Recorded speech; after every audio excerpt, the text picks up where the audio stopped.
Hello, so I'm here in Ravenhurst, which is the medium Breton home in Fells Run, Rivenspire. Um, to buy it with gold, it's 260,000, or you can purchase it with crowns for 3,500, or 4,400 if you're buying it furnished, and it has a 400 item limit. Um, so I'm going to start off in the garden, where you can see I've piled a bunch of planks to do a bit of experimentation. Um, so first off, the views. The views are really nice here, in my opinion. You've got the mountains, you've got the windmills, lots of water, waterfalls, this nice stream, the bridge, the way shrine. I just really like it. There's a lot to see here when it comes to the view. Um, there's also the little town over here, another windmill. And I really love the style of the Breton homes. I mean, I guess that's a personal preference, but for me, they're probably my favourite when it comes to the way that they look. So for me, this is a very nice view. Invisible ceilings. The invisible ceiling here is really low. Um, Compared to a lot of the other houses, you really can't build up very high, just to the top of the house, really. And if you did build right to the top of the house, you can't see your character. You ping into first person. So this is kind of the highest you can get, where you can still sort of see what you're doing. The view is kind of improved from up here, but I mean, if you jump down, which I failed, you can see the view is not really much better down here than it is up there. But it's a really nice sized garden, and you could do something with this height. I mean, I'm sure you could build a 2 or even 3 story thing out here if you wanted to do that. So there is building potential and creative potential in this garden.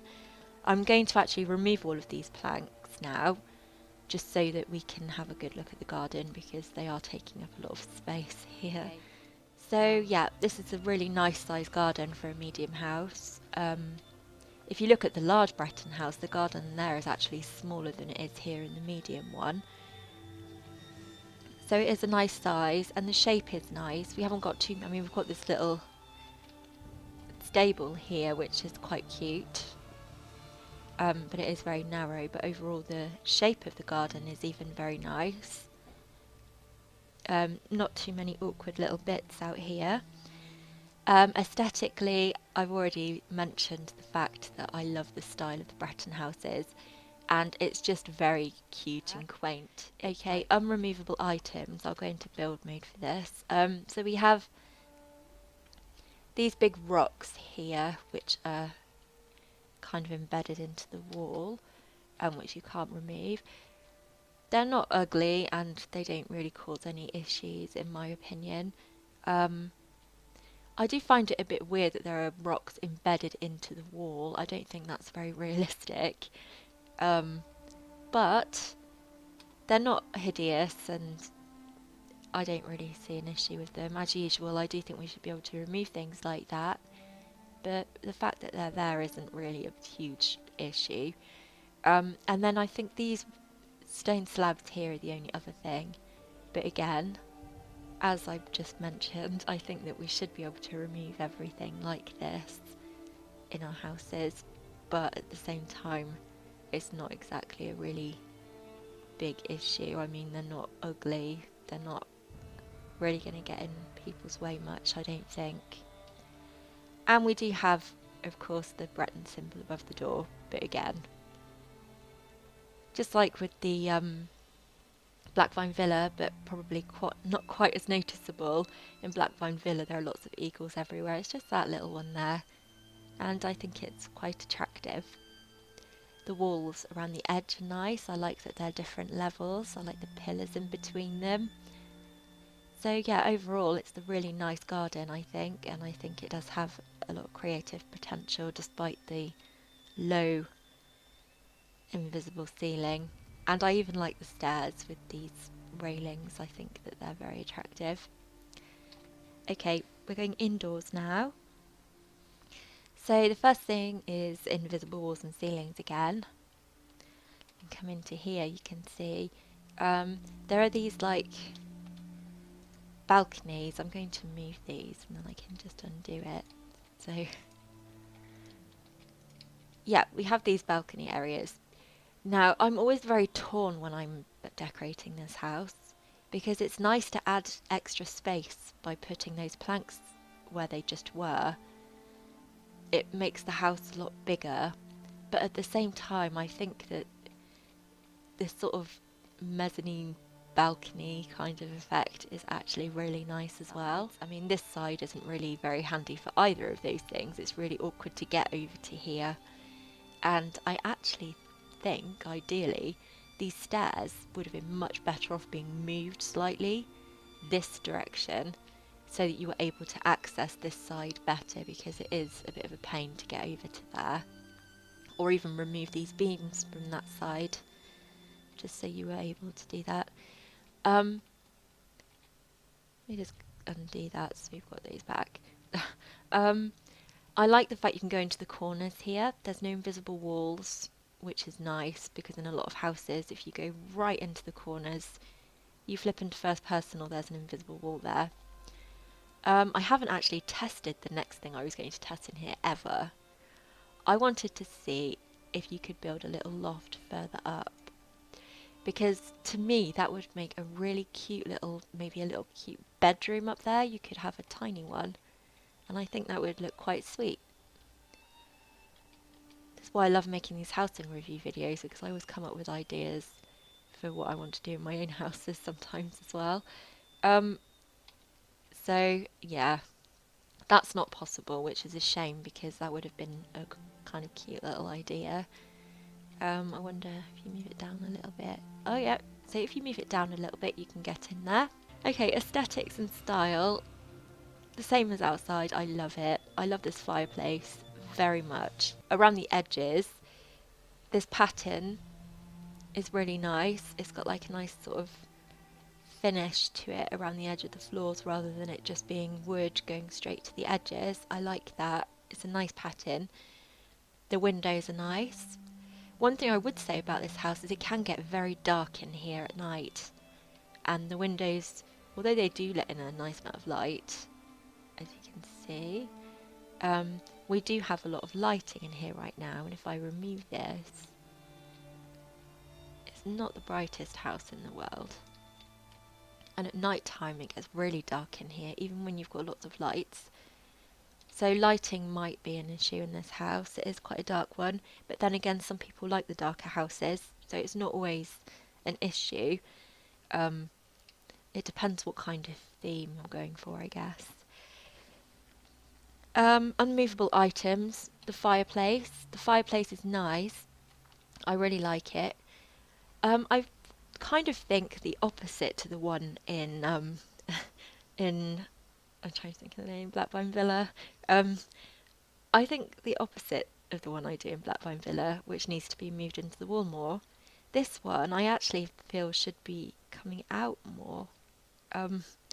It kind of looks like it should be sticking out a bit more, but that's just my personal little gripe with it. I mean, it's not an issue with the house. The house is beautiful. I love it. And I like the beams and everything. Very pretty.